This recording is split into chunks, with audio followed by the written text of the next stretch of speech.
Why methods and properties? In this lesson, you've learned some subtle but powerful concepts that can help you write code. With methods and properties, each instance of a particular type has some set of values you can access and some set of behaviors you can use.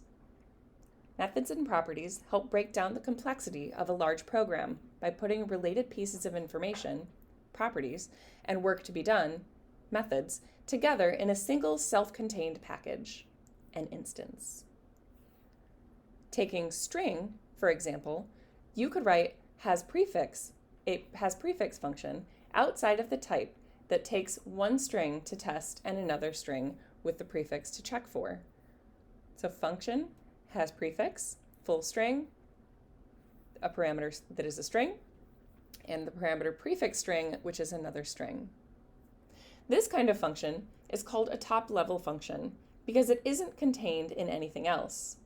So far, all of the functions you've written have been top-level functions.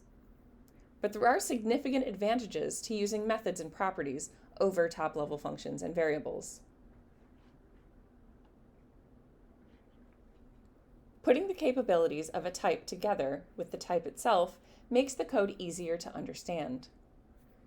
Autocompletion works much better. Autocompletion only supplies the methods that can apply at the point you're typing. If all methods were top-level functions, then whenever you started typing, every function in the system would show up. Documentation is much easier to organize and find. How would you classify all top-level functions that could do something with a string or a number? What if a function dealt with both? How would you search this documentation? Earlier in this course, you learned that a function can hide a lot of complexity while still being easy to use, especially with a name that makes its purpose clear.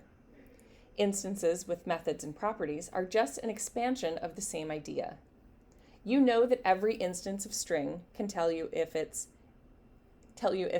is empty or if it has prefix, matching a string you pass in.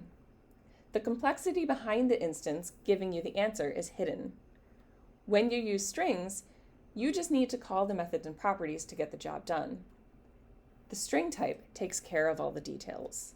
And again, this is another example of abstraction. So you know that it works. You don't necessarily know how the entire method works.